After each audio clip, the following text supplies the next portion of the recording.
Doctor Who, The Man Who Laughs. Written by Isaac Blake. Read by Aidan O'Connor. Steam was gushing through the thick air of 18th century London. People were walking slowly on the ghostly lit paths, like zombies, unfazed by anything around them. It was cold, so cold in fact that the people lost the feeling of warmth. It gave everyone the false promise of a living further. It was a pure, grueling time in London, a time of poverty and pollution, a time where people could even consider it an apocalypse. However, something new was heard. A whirling sound suddenly echoed through the dark streets of London, a sound of hope and joy for all. It was a mystical blue box, fading slowly into existence. The lamp on the top of the blue box glowed with aggression, lighting up all the wooden walls covered in damp moss. The machine landed, bellowing out a large groan through the streets like a factory which has just been activated. The doors creaked open, and out walked the Doctor, who looked around London, acknowledging the eerie, dimly lit surroundings. The city and its people were shrouded in unsettling silence, disturbed only by the occasional caw of a raven. The Doctor's presence, inconspicuous in the darkness, went unnoticed by the few souls who were wandering the streets, unperplexed by the blue box that had magically appeared. The Doctor walked out further into the mist, an unknown, exploring the enigmatic city that has all of a sudden turned to silence.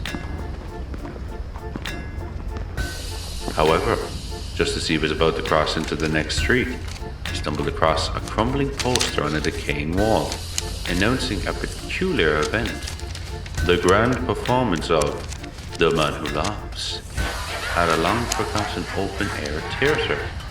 Intrigued, the Doctor followed the faded directions to the open-air theatre, thinking it could bring some life to his adventure thus far. He walked through the endless fog that gloomed his vision, almost making him impaired of what he would need most. Stench started to make him believe it would never end, a maze of despair that was an endless upon travel. But out of nowhere, he saw multiple bright flickering lights in the distance. This immediately grabbed the attention of the Doctor, and slowly but surely his vision gradually came back to him. The stage was in ruins, its once majestic facade now cloaked in decay, curtains ripped and covered in dirt, the wooden floor burnt and moulding. The stage was bathed in a clear, ghostly light. However, it revealed a lone actor who stood directly at the center, his face hidden in the shadows. He unknowingly emitted an unearthly laugh that sent shivers down the Doctor's spine.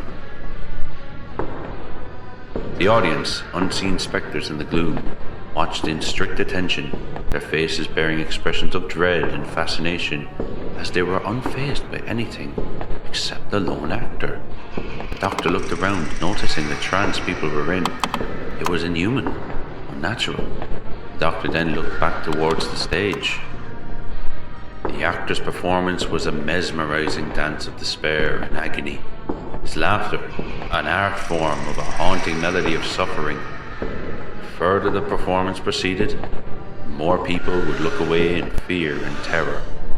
The Doctor, however, compelled by an unshakable curiosity, inched closer to the stage, drawn by the sinister beauty of the performance. Suddenly, a gust of cold wind swept through, causing the curtains to blow aggressively to the right side of the stage, extinguishing the lights and the joy of the people watching. In the pitch-black void, the Doctor felt an unseen presence, malevolent and ancient, surrounding him.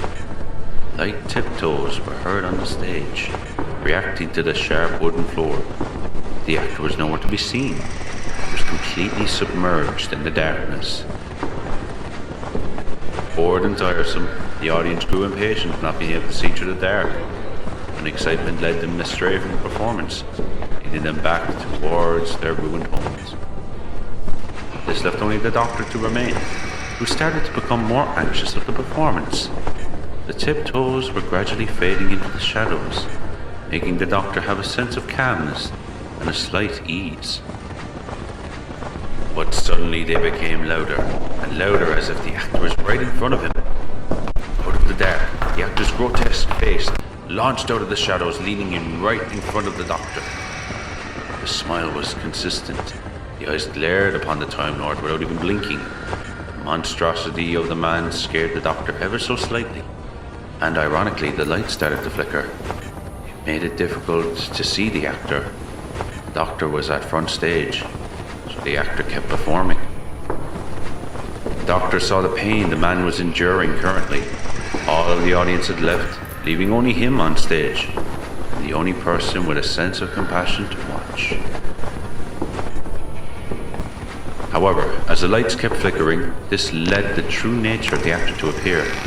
Fading in and out of existence was a nightmarish figure, a grotesque being, part human, part monster, its visage carved by an eternal grin etched into its flesh, scaly skin resembling a deformed snake, and large blue eyes, sad eyes, that looked so alone.